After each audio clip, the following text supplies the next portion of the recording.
Good afternoon. It's a lovely day. I hope you're all having a nice time and you had some nice music today.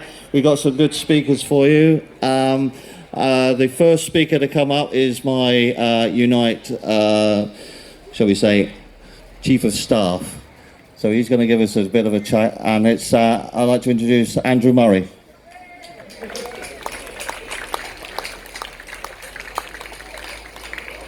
Thank you, Kev, and it's an honour to bring greetings to this event today from Unite. Here at Tolpuddle, the foundations of trade unionism were laid, and that's particularly the case for Unite, which is the proud inheritor of 180 years of struggle of agricultural workers for their rights and for justice. And so much rests on the foundations that were laid here at Tolpuddle, not just the basic struggles of trade unionism for higher wages and for protection at work, but so much else that we've secured. Social equality, the NHS, and even democracy itself are in large part the result of the struggles of trade unionism in this country. And we all know that those struggles are never won once and for all. Each generation has to fight to defend and extend them, and that's never more true than today, when so many of those achievements, including democracy, are now under attack around the world. Because if the spirit of Tolpuddle and trade unionism is still alive, so also is the spirit of Squire Frampton, who framed the Tolpuddle martyrs, and Lord Melbourne, the Tory Home Secretary, who enabled that miscarriage of justice to take place. Because the spirit of Frampton is still abroad, of Squire Frampton is still abroad in the world today, when we see the abolition of the Agricultural Wages Board by the Tory government, something that has taken £250 million in lost pay rises and lost overtime, lost sick pay from some of the poorest workers in the country.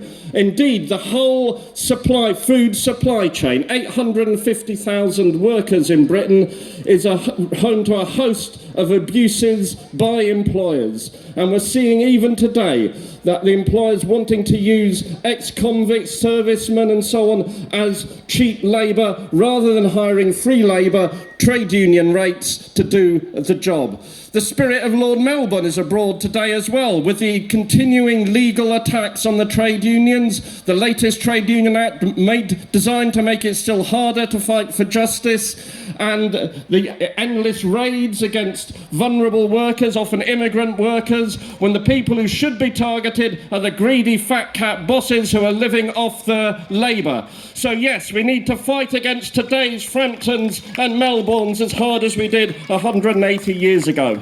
But the spirit of Tolpuddle is alive, and it is stronger too. We can see it when workers just this year at McDonald's and TGI Friday are taking strike action of the sort that founded our movement, the values of Tolpuddle extending to new areas, new sectors of the economy. Our strength is alive and it is growing, and we can see that nowhere more clearly than in the Labour Party. More than 500,000 members now today, more young people in the Labour Party than in all the other parties of all ages put together, fighting for progress and for justice. And let's remember, the Tolpuddle martyrs got their pardon. They got brought back from Australia by political action, by political campaigning. And there is no greater signal of the spirit of Tolpuddle today than the fact that Jeremy Corbyn, who will be speaking to you later on, is now on the threshold, could be on the threshold of forming a government that will restore to trade unions all the rights we have had taken away from us, that will protect and build the NHS once more, that will fight for world peace and avoid us getting into any more bloody and pointless wars.